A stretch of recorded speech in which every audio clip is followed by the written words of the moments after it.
Em 23 de novembro de 1654, o filósofo francês Blaise Pascal tem à noite uma inspiração religiosa, uma experiência religiosa muito intensa que vai marcar o restante dos seus dias.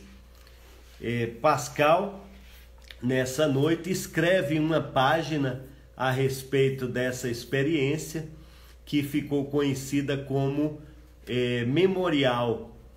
E foi tão importante isso para ele que, quando de sua morte, se descobriu que ele havia transcrito essas mesmas impressões num pergaminho e costurado no interior das suas vestes. E esse pergaminho ainda existe. Esse memorial, como eu disse, ele é curto e basicamente ele demonstra essa devoção, encontrada naquele momento de Pascal em relação ao Deus cristão.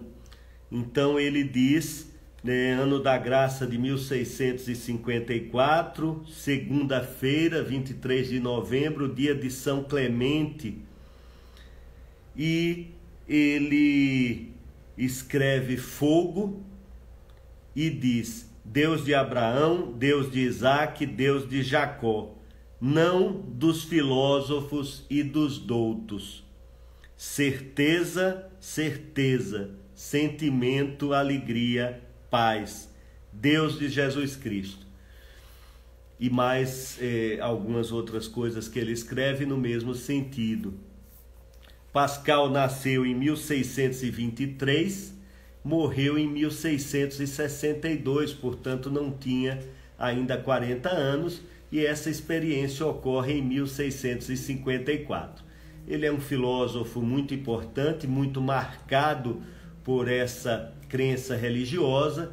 Seu livro mais importante é Os Pensamentos, E à época dessa experiência ele já era um nome conhecido na Europa, sobretudo como matemático. Se atribui a Pascal a invenção da máquina de calcular, de um protótipo de calculadora, entre outras contribuições nessa área. Então ele já era conhecido no meio intelectual francês e europeu.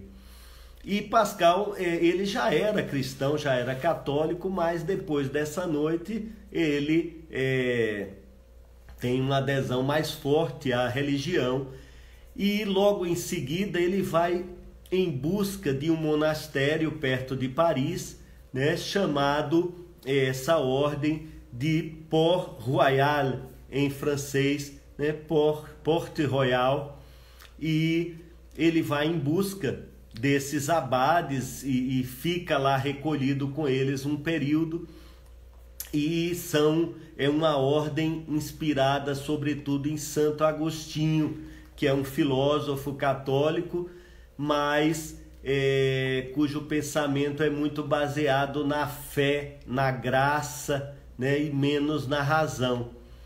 Então Pascal já era próximo dessa ordem e do jansenismo, que também está ligado a essa ordem, e vai lá atrás dos frades, após a sua conversão, e eles o recebem com muita satisfação, aquela mente brilhante da razão, que então se submete, se ajoelha diante do Deus cristão, diante da religião.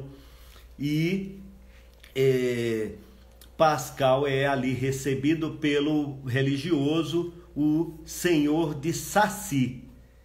Então eu tive a ideia desse vídeo após a leitura de um livro que me foi indicado por um amigo, Sérgio Mateu, a quem eu agradeço muito a indicação, eu não conhecia, e o livro é Conversa com o Senhor de Saci, sobre Epiteto e Montaigne. Então é um livro curto da editora Alameda, que trata sobre uma conversa que Pascal teve chegando no monastério com um dos líderes religiosos lá, o Monsieur de Sacy, que tem uma conversa com ele sobre a filosofia de Epiteto ou Epicteto e também de Montaigne. E eu gosto de ambos os filósofos, gosto também de Pascal, e fiquei contente em conhecer essa conversa com o senhor de Sacy e agradeço a Sérgio a indicação. Epiteto ou Epicteto é um dos maiores nomes do estoicismo.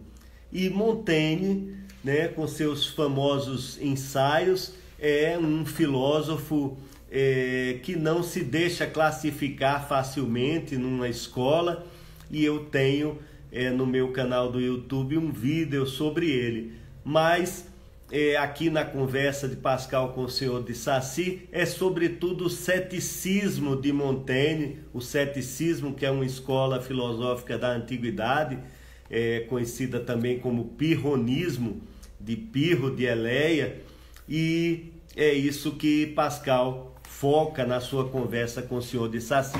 Então eu quero basicamente explicar mais, não tanto sobre Montaigne, mas sobre o estoicismo de Epicteto, para então mostrar a crítica que Pascal faz a Epicteto, né, e tentar dar uma visão do que trata esse simpático livro. O estoicismo, ele me parece que se funda em algumas premissas. E aí eu não falo só de Epicteto, né? Mas falo dos principais estoicos, de Sêneca, de Marco Aurélio, né? Que todos vão mais ou menos na mesma linha. Eu estou aqui com o Manual de Epicteto, uma edição francesa, também um livro pequeno, também se acha, né, em português, e que resume bem o pensamento de Epicteto e o pensamento estoico. Então, o primeiro aspecto do estoicismo que eu quero destacar é uma distinção que eles fazem entre o que depende do homem, o que depende de nós e o que não depende de nós. Então, o que não depende de nós é a morte, os acontecimentos externos, a pobreza ou riqueza, a estima dos outros, né? O sucesso profissional em certa medida. Então, tudo que não depende de nós não deve, para os estoicos, ser motivo de tristeza, de inquietação, de angústia, né? Então essa é a característica principal da filosofia estoica, a resignação diante do que não depende de nós. Então o filósofo estoico é o filósofo resignado, que aceita o que lhe acontece de externo, né?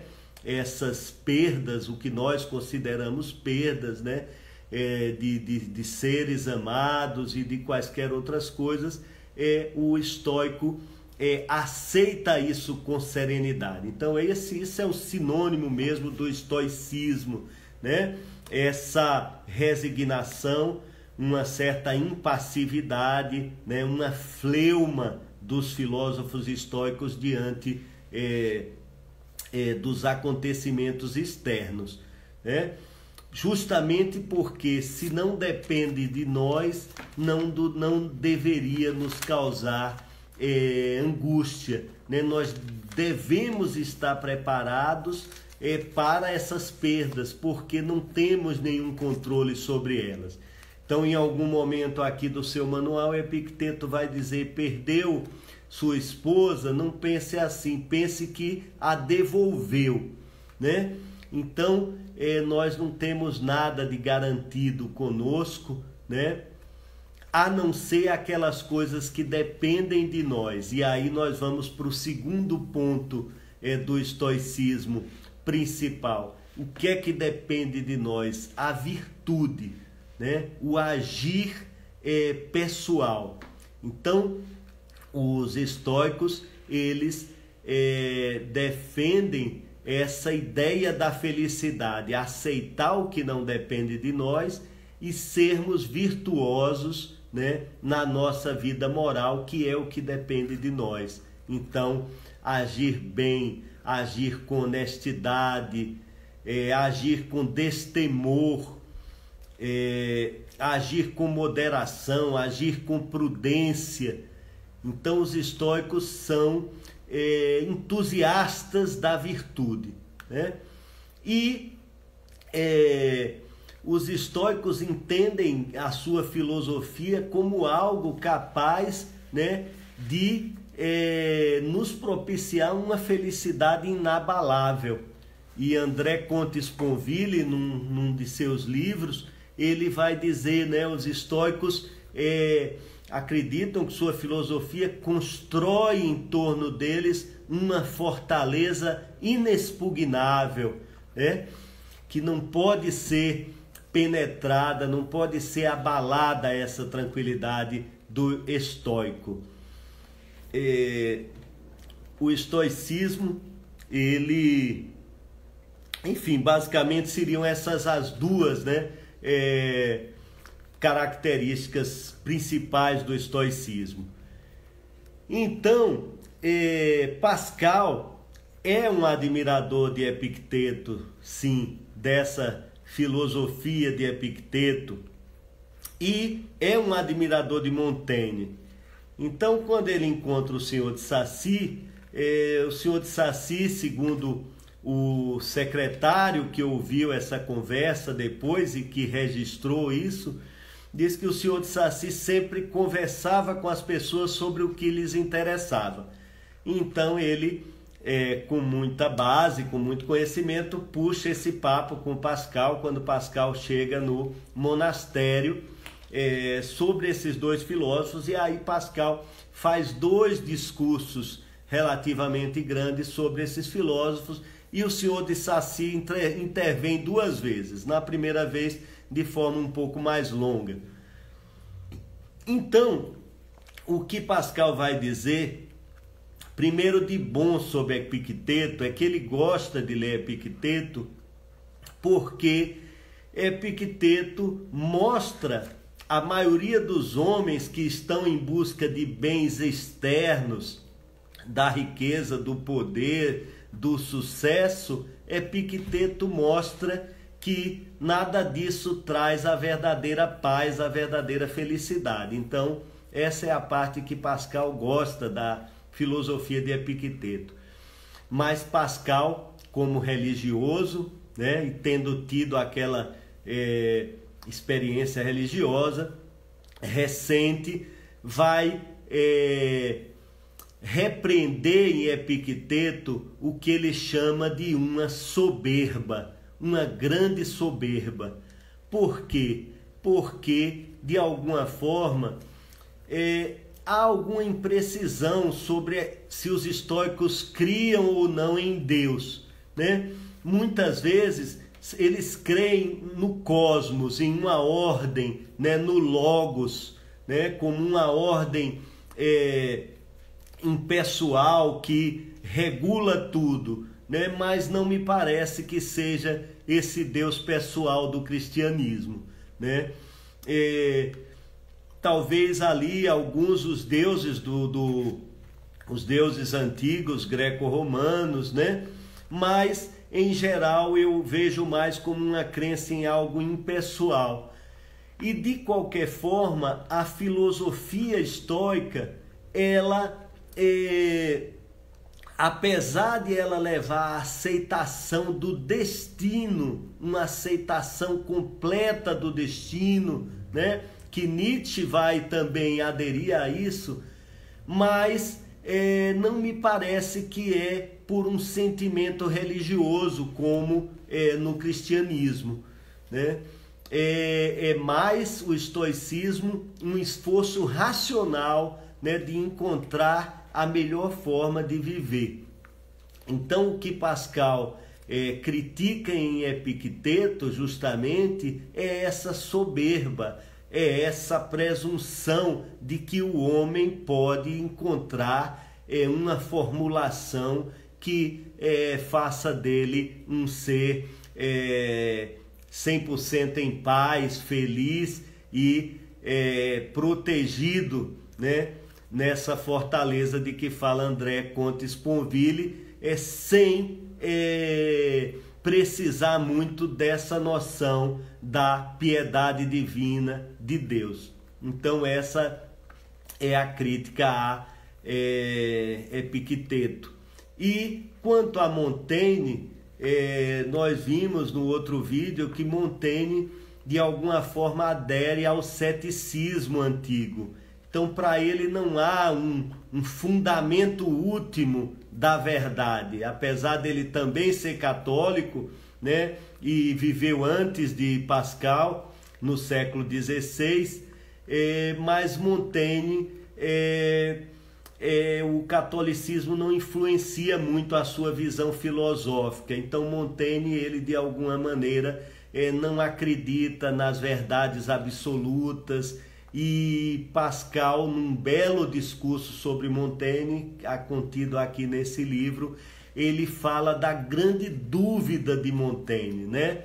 Uma dúvida enorme, uma dúvida muito abrangente sobre tudo, sobre a justiça, sobre o que é o bem, sobre as questões divinas. E Pascal também não pode admitir essa dúvida completa, né? Que para ele também é resultado da falta de Deus, né? Apesar de Montaigne ser católico, mas haveria aí a falta de uma fé maior que tirasse Montaigne dessa dúvida.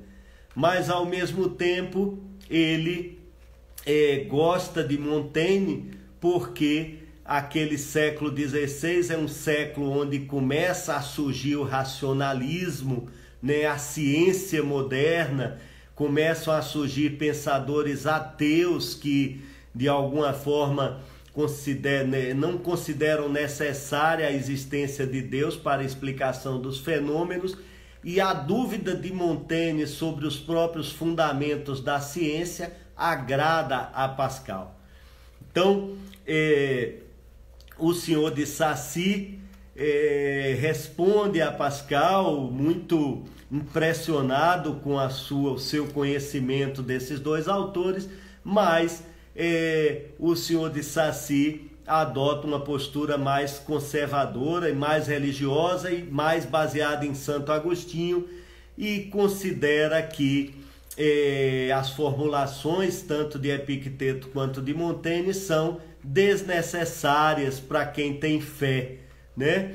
E de alguma forma são fruto da vaidade humana, da pretensão humana de saber, e de alguma forma o senhor de Sacy diz que não recomendaria essa leitura, não acha essas leituras desses dois filósofos aconselháveis, porque podem abalar a fé das pessoas.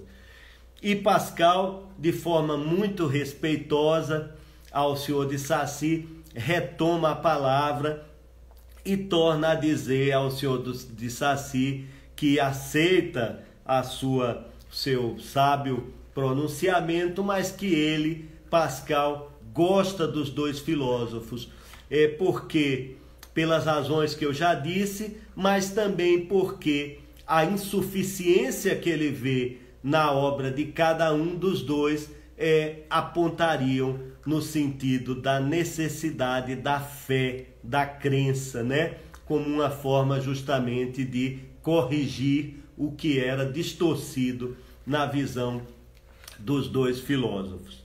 Então é uma discussão muito interessante, né? E que de alguma forma faz aflorar aí grandes temas da filosofia. Muito obrigado.